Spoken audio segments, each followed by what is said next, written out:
We're still talking about the duty of care, pure economic loss. So remember in the previous video, we discussed the importance of establishing duty of care for someone that wants to bring an action under the tort of negligence. And in this video, I'll be focusing on two aspects of negligence, and that is negligent acts and negligent misstatements, and how the courts view the element of establishing the duty of care in both of these categories. So let's start by looking at negligent acts or omissions. Now it's important, remember that when I mentioned that, the courts utilize the salient features in order to determine whether a duty of care had existed or not, specifically for determining the outcome in case of a pure economic loss. So some of these salient features that would be applicable for a negligent act or omission are shown on the slide. So the plaintiff's vulnerability to the risk, that would be one aspect that the court has to look at. Whether the plaintiff was a membership of a determinate class, so if there was a relationship, a special relationship that existed between the plaintiff and the defendant, and I said an example of a special relationship would be between an employer and an employee, a reasonable foreseeability by the defendant, the fact that the actions would have caused harm to the plaintiff. So if there was reasonable foreseeability by the defendant, then in this case the court would find that a duty of care had existed with respect to the negligent act that was committed by the defendant. And then finally, the knowledge of the defendant of possible harm, which is part of the reasonable foreseeability aspect. So these are features, they were listed down in this very important authority case, Per and Append. So it's an important case because it demonstrates what sort of features we have to look for when it comes to acts that involve acts that are negligent or omissions that are negligent.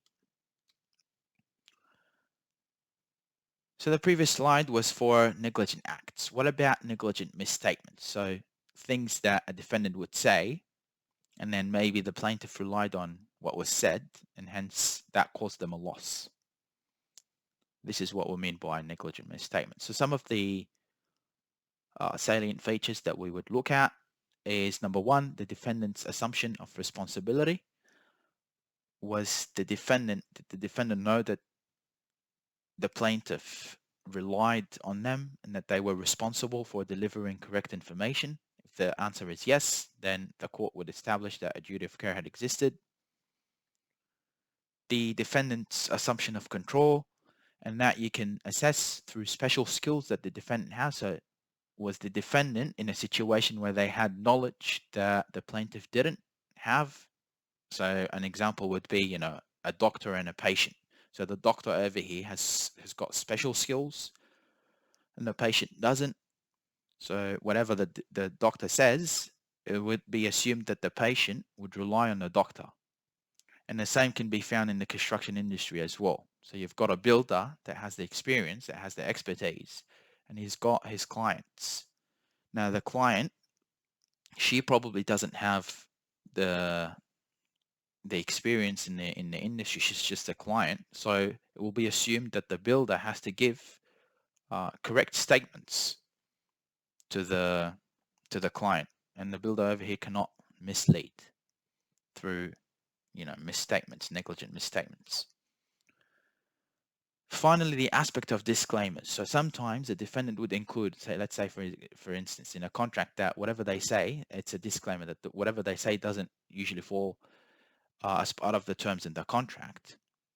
However, the court would look at such disclaimers, and if the court finds that these disclaimers are unfair, then the disclaimers would be ineffective. So the defendant cannot rely on disclaimers to prove that their misstatement was made, but then again, they had already warned the plaintiff through the disclaimer. So the case, an authority case for the salient features that you would look at when it comes to a negligent misstatement, is the Isanda and Pitmawa case, an Australian case, and it lists down, these features. As I had mentioned, it's important to establish that there was a special relationship that existed between the plaintiff and the defendant. And this slide talks about some examples of these relationships. So the relationship is important to establish, because if that relationship exists, then the court would find that a duty of care is owed to the plaintiff. The first example of such a relationship is one that a road user would have with all other road users. And that's why, you have to be careful when you're driving on the roads, because any action that you commit that results to an injury to someone else, you will be fined liable for negligence. Manufacturer of goods and the ultimate consumer, that's another sort of category of a relationship, a special relationship that exists between two parties, so the manufacturer and the consumer. Professionals and their clients, and that's where sort of the construction industry falls. So you've got, your consultant and the client, you've got your builder and the client. Occupiers of land and someone that enters that land, again, that's another type of a special relationship. And you have employers and employees, and that's sort of, a very obvious type of special relationship. So it's all about these relationships. Why are they important? It's all about determining foreseeability and the likely damage that would occur to the plaintiff.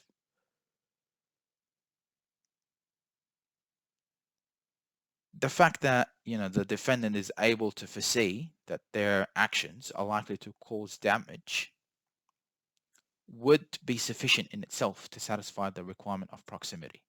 So there is this requirement of proximity to establish a duty of care, and proximity is established if you, as a plaintiff, can establish, based on the facts of the case, that there was this special relationship between you as a plaintiff and the defendant. Now, given that special relationship, automatically over here we see that foreseeability would be enforced. So foreseeability of the defendant that their actions are likely to cause damage because they had this special relationship with the plaintiff, then any actions from their side as a defendant would have caused damage, if it was negligent, towards that plaintiff. And hence the court would establish that there was proximity, and because of proximity, a duty of care is owed to the plaintiff by the defendant. Now, an important question that one would ask is, what if the case that you're looking at is not within an established category? So let's say we had a case and it wasn't clear from the facts of the case, that there was a special relationship, or any of the previous relationships that we talked about were applicable to that case. What would happen? So in this case, the courts would not be restricted to imposing a duty of care based on the established categories. So just because it doesn't fall within the categories that I talked about in the previous slide doesn't mean that there is no proximity and hence no duty of care. What the court would do is it would try to apply cases that are similar in concept and in principles. And if the case is novel, so there are no such cases that are similar, then the court would consider the particular situation based on the facts, and it can impose a duty of care where previously none was thought to exist. So just because the case is novel doesn't mean that, and there's nothing similar to it, doesn't mean that there's no duty of care that is owed by the defendant. Now over here, I want to have a look at two main Australian cases that highlight the negligent misstatements that we talked about and the negligent acts. Let's start by looking at negligent misstatements. Now, Sharok and Paramata City Council, that was a case in the 80s, Australian case in the 80s. Basically, the facts of the case, you had a council that was advising someone, Sharok over here, that their property wasn't going to be impacted by any road expansion. So road expansions were undertaken in Paramata, and Sharok was advised that their property wasn't going to be impacted. So it was a property that Sharok was looking at purchasing, and Sharok obtained that advice from the council. After obtaining that advice, Sharok bought the property. However, the property was impacted because, was impacted by road expansions, and hence the value of the property decreased. So Sharok sued Paramata City Council, and they were able to recover damages for pure economic loss based on negligent misstatement.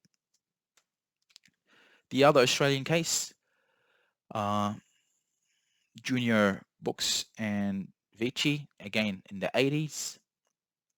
Junior Books was a principal. They engaged a head contractor to construct a project for them.